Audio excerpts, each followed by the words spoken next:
unofficial observations seem to be pointing in the same direction. That individuals from the past appeared. Come back no more. Historisk morderlös i huvudstaden! What do you think? Why is this series so good that they bring it back and it has so many fans already around the globe? You're talking to a guy from Poland, so it has to be true. Yeah, and we were just talking to people from Spain and Australia, and it's really, I don't know, I think it's the mixture of all these. It's hard to describe the show. I think it's like, because it's a mixture of drama, Nordic noir, sci-fi, comedy, and then there's the whole, all the time it's like a metaphor of our time and the immigration and all that. So it's kind of I think it's so unique. That's what I felt when I first read it. I was like, is this, like, what is this? When I first read the script, I was like, what is this show? So I think that's probably the charm for many people. Like, it's just so strange and funny and says something about our time. That's my answer. I don't know.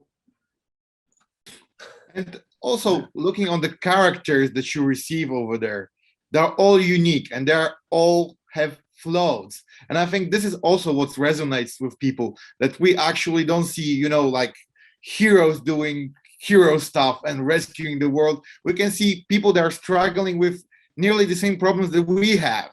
And I think that that's why we're also looking for this series. Yeah. I agree. I totally agree. There's no heroes. There's just people trying to cope with their life, and they have this big thing going on, people coming from different times, and they just need to cope with it the best they can. And some people get angry and some people love it. And it's just, yeah, I totally agree with you. Yeah. And also I think that it's, you know, a story that is made up, but we can see many parallel things from the times that we are living right now. Actually, we have nearly the same problems, but they're coming from different directions. And I'm curious, when you were guys reading the scripts, weren't you seeing those parallels, saying like, damn, it's real? Yeah, and I thought it's kind of in a way, like a political show without being a political show, because it's very subtle in the way it just kind of points out things and situations, but it's not giving you any answers. It's not saying what is the right way, what is the wrong. And I think always, like, I've done a lot of comedy, and I feel like when you wrap something in in comedy that you make people laugh, you kind of get through some layers, and suddenly you can show things that they kind of surprise people, like, oh yeah, oh, so this is what it's also about. And I think that's the beauty of it. But definitely, I feel like it says a lot about our time. And it's also when you read a script the first time, you know, it sounds like a crazy idea, people coming from different times. But if you think about it, it's not really, when the idea is up there, it's not so crazy, because I think it's kind of the way it is. You know, we live in different worlds, and if you grow up in Oslo, or you grow up somewhere, you know, far east or west or whatever, or south, it's much like living in a different time, I think. So it's kind of obvious when it's out there, you know. Yeah, and we can see the migration right now happening. In Poland, we have this problem with Belarus and trying to put the immigration through our borders. We would like to do it, but in the other way we can't, because then we'll open a flood of it, and it has to be regulated. And I think that's why also people will see the show differently, a little bit differently, that the writers wanted them to be, because the history that is happening right now is, as I said, it's resonating so hard that it's a little bit changing the outcome of the series. Yeah, probably. It's funny, I guess. When you write something, you don't really know what's going to happen in the world in a couple of years. So yeah, it is true. And from the actor point of view, when you received those roles in the second season, what was the biggest challenge that you say, nice, I wanted to do it, I liked how they are developing the story? I think first for season 2, I think it was obvious that the writers had more confidence. They knew that it worked, and they dared take it, longer, more extreme, both in funnier and the characters that they present to the show. So it was just more of the same, really. Yeah, more of the same, even Yeah. crazier, even stranger. And I it's just, I feel like everyone knows the universe now so well that you can just kind of play with it.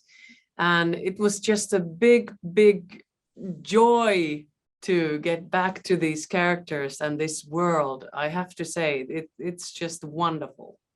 But do they know it? Because I think that there's lots of discover. Actually, we see only a tiny part of it, but there is lots of to see, to show, and to discover. Yeah. Well, that's true too. Yeah, maybe they don't know it. They're kind of searching it while they do it. And also, looking on your characters, what flaws of them do you like the most? There are so many. Yeah. I like Alfilder, that she's not, I wouldn't say it's a flaw, but she doesn't, I think it's actually a really wonderful element to her, that she doesn't know all the pressures of how a modern, what we expect a woman to be, for example, in the society. She doesn't know, she doesn't care. So she takes all the space that, that she's used to, because she's a shield maid, and she, eats the way she wants. And maybe it's kind of like her manners are a little, off, but I find that very funny. And yeah, maybe that. Yeah, for Lars, I think I like his secrets. I like that he's going to work, being like a normal, pretty good detective, and he comes home and he talks to Odin, and that he's an addict, and that he has all his secrets, trying to act normal, but feeling totally strange and out of the comfort zone at all times. I like that. And when did you first realize that this show is, as I said, going globally, that people all around the world are actually getting involved? I don't know. I think for me, the big thing was, it obviously got some sort of a fan base when it came out. But then when it came out in Latin America, I think that was big, because then suddenly started getting these messages from like Chile and Argentina and Brazil, and that was really strange, to do a series up in the, in the north, and then suddenly, it reaches really kind of globally, from around the world. So that was a big thing, okay, so people over there, it's not just kind of for us here in the Nordic countries, for example. But you never know what people like. I find it, you never kind of know what it appeals. But did they interpret this series a little bit differently? How did you see that? Wait, what do you mean? The fans in the other part, did they take this series the same way as you guys when you were making it, or they saw something different because of the different culture? I don't know. I think maybe also we don't know. We wouldn't know, because we know our own culture best, and it's hard for us to say why it hits or what they read into it. It's very hard. But I think, especially maybe in Latin America and Spain and so on, they're a bit more used to the larger stories, that there's something more, something you can't really explain, forces that are bigger than us, and they're a lot of their literature and their own stories have that element in them. It's not that normal in Scandinavia, at least. So maybe it resonated easier for them they easier accepted this element of, things just happening that we can't really explain. Maybe. And looking maybe for the third season, is there any way you would like your characters to develop, to get something new, some new experience, or you're good in the place they are right now? I have a secret wish for Alfilder is to. I What? know what you're going to No. say now. No, Okay. you don't know. Okay. What do you think I'm gonna say? I want the Lars to have to be fat. Oh yes, I want Lars to be fat, to really gain weight. Yes, but for Alfilder, Okay. I have a dream that Alfilder would fall in love. Because to be honest, I don't know what that would be, and I don't know if it would be a man or a woman or what. But that would be interesting. And with a new character or with some character we already know? Not Lars, no, no, it wouldn't work. It would be a match made in hell. But wait.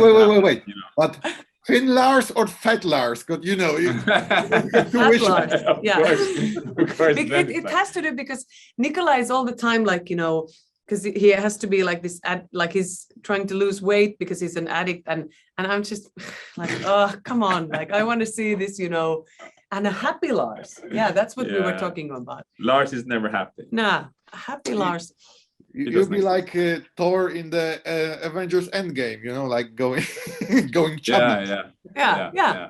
But it's but this affair, Lars and Alfilder, it's too complicated. No, it would not work. Too complicated. No, but yeah, I think that would be interesting to. Are see you that. challenging the writers right now to find a way to connect yeah. your Yes. characters? Maybe they can find a way. Yes, definitely, and making wishes, but I don't know if they really listen to them. But gotta try. And from the old storylines that we could see from the first and second season that is starting right now in Poland on HBO, is there any arc, any history of your characters that you say nicely done? Well, definitely. I feel like Alfilder's whole history is a little bit like she's trying to find out like who she is and where she is from, because it's like, I don't want to spoil anything or kind of like say too much, but I feel like what she has thought of herself and her past, like turns out that it's not exactly the way she has, thought all her life. And I feel like that is like a big thing that is very nicely done. And I have to say, like at times I was like figuring it out myself, like, wait, like, is this, how is this? But yeah, that's nicely done for sure. I think it's really nice the way they develop the relationship between the two characters, and there's a lot of surprises coming ahead, and that also explains why things happened earlier on in the season. So I think it's impressive how they make it all just work out. All right, so fingers crossed for the third one. And again, congratulations on the second seasons. Thank you very much for time with me, and stay safe. Thank you very much. Thank you very much. Thank you. Thank you. Gaat het beginnen jobben? Ja. Hei, sai Kieter. Herra konungin. Heter du madre, jeg heter Vera. Ekem Olavur Haraldsson. Meg ongeveer taka aflokka selfie. Movies and TV series are actually resonating on you, and you have those feelings that you have to stop something because you saw it in the movie? Yes, actually, it works better for me almost when it has that emotional connection than to just watch like a documentary. I mean, we all know that eating meat is not good for the nature and stuff like that, but for me, it always resonates better when it's like a really emotional connection like that. And I love his movies, and I love that they are so weird and quirky, and I love that sort of fact, but it's also sort of connected that I have a dog that I called Piggy, which moves exactly like Okja, and so it would just something happen with that when I was like, pigs, no, I can't eat pigs anymore. I can't eat my dog. Was that sort of the connection you had? Yeah, some weird stuff, like, because none of these animals are actually a pig, but they are like pig-like, and it was like a commentary on the meat industry. Yeah. And I just couldn't eat pork anymore. Well, So this is actually a good point of starting our conversation. What do you think the audience will take out of your TV series? they'll eat more pork. Oh my goodness, what will they take out of it? I have never thought about that. actually was at the same time. All of this happened like connectively, where my character in this series had to slaughter a pig, and it was a real dead pig that I was holding in that scene, and the next week I watched Okja and the dog, and so that was actually also mattered into this, that I stopped eating pork. But that's just a side note. Okay. Yeah. Now, what will they? It's a tricky genre that this series in. It's hard to sort of describe or do in a really short and concrete way. Tell exactly the plots of it, or do a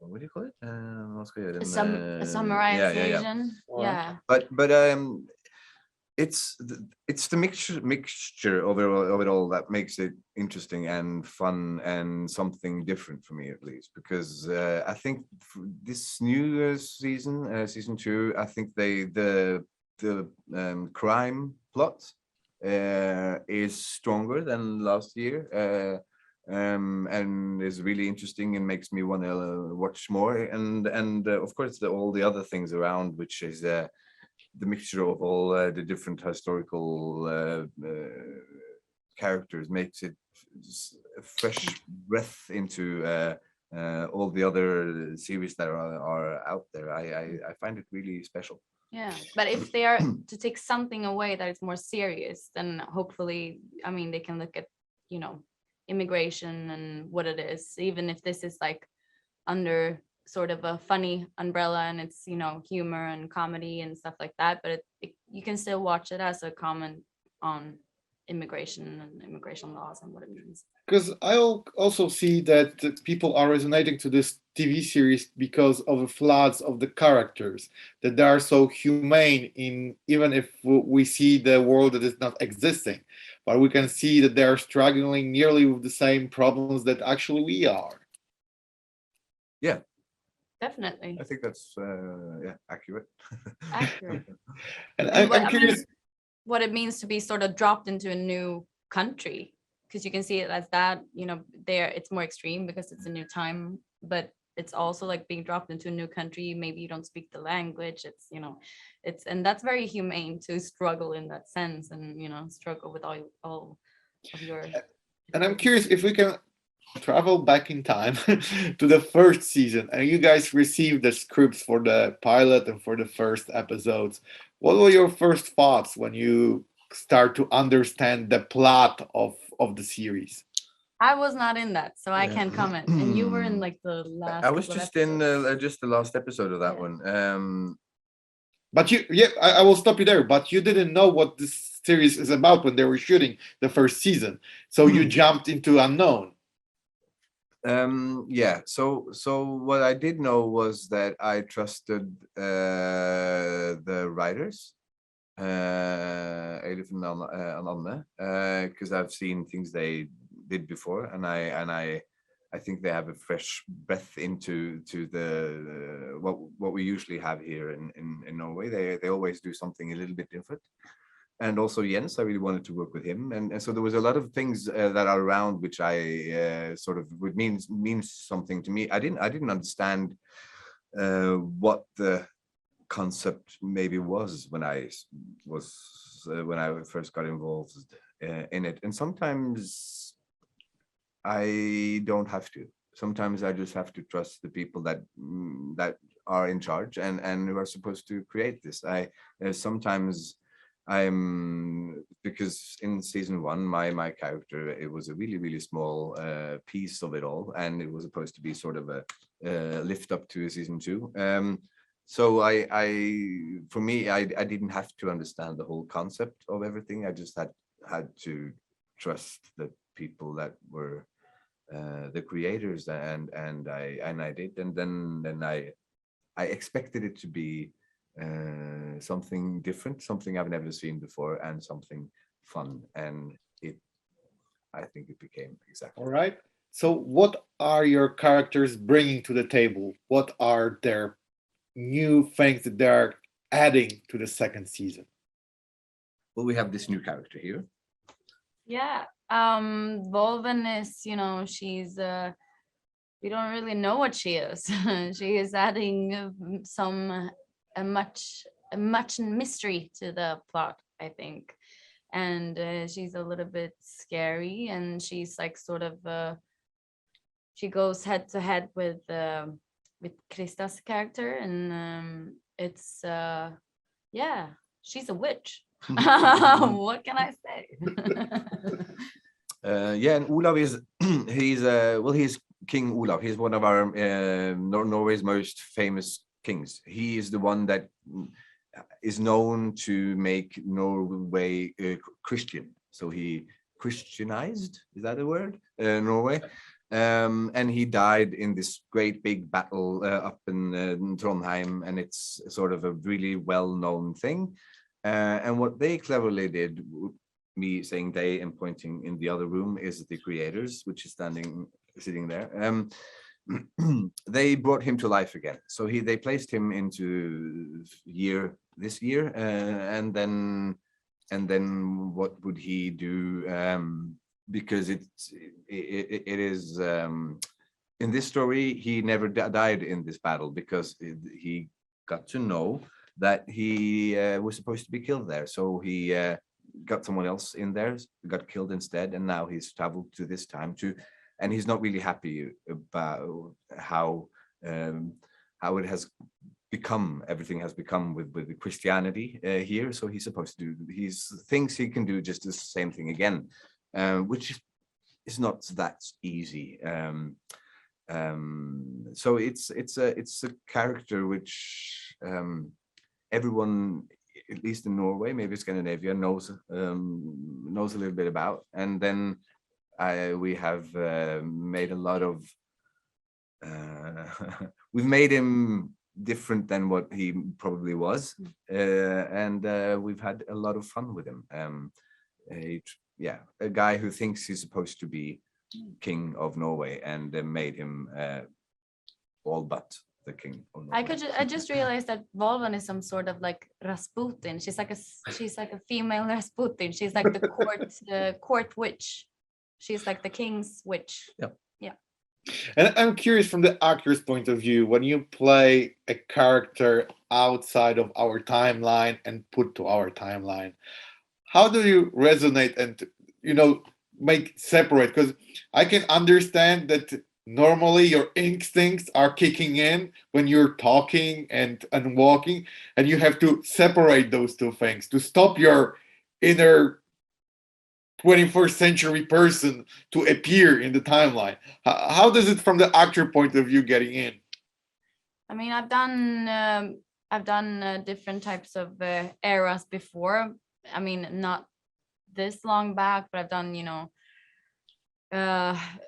these like costume series before and stuff like that. And I always sort of think that it's better to not think so much about the time, to not act the time that we're in, like, or that my character is like from the 15th century or something, or, it's better to go like, so who is this character and how does she move? I always like try to get a movement into my body, and like, why is she like this? And I always said that Volvan is like a snake, because I'm small, I'm shorter than like everyone here, and she's supposed to be scary.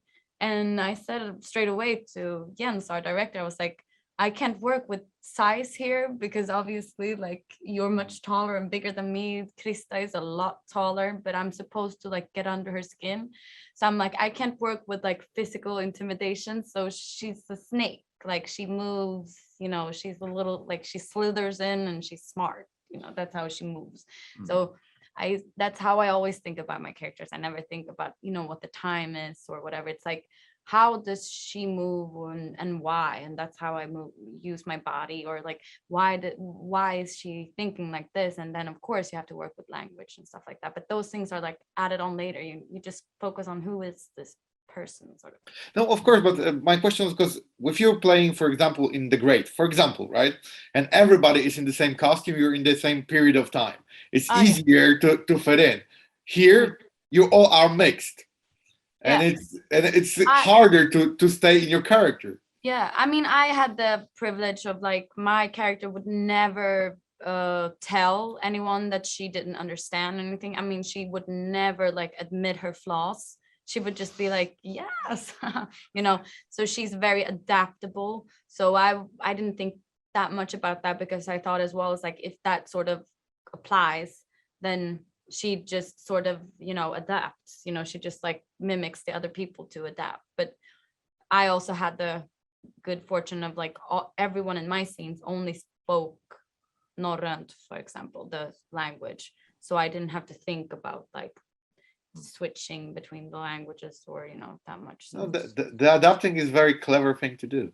And I'm curious, when you see it, is it dubbed version or is it texted version? No, it's with text. It was okay, because and of course us speaking Norwegian and then norrönt, you wouldn't necessarily understand the difference. do you know that we're No. speaking like two different languages? No. Okay.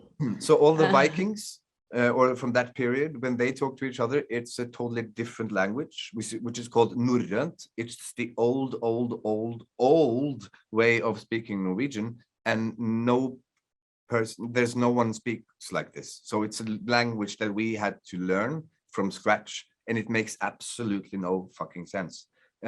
So it's like it's to just rehearse and learn the lines of one scene, which could be like 3 pages. It takes 3 weeks to learn it, because the sound of it would be like if we would learn Polish and do scenes in Polish.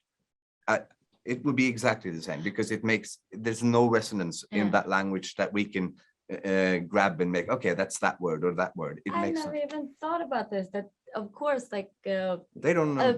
Yeah, you don't even know that we're speaking 2 different languages. No, That's I why- have no idea. That's why I said earlier, the only people that we do this for It's is like Norwegians. like the 27 people in Norway that knows this language, and then the rest of the world watching this series, they have no fucking idea. Oh, those that 27 people better they be should happy. know. They should know what kind of work we do, just to make them go, huh, Yeah. cool.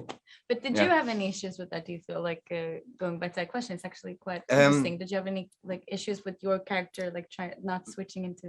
No, because in the scenes where that happens, that's sort of the humor also. So in my character, when he meets this bureaucracy of the name issue, for instance, there's a lot of things that he doesn't understand, and because there's now time and the time that he comes from, it's totally different things, and they meet and it crashes, and that is sort of also the scene. So usually it's that's where the humor lies in the series. So it's just to actually acknowledge that this is another one of these weird things.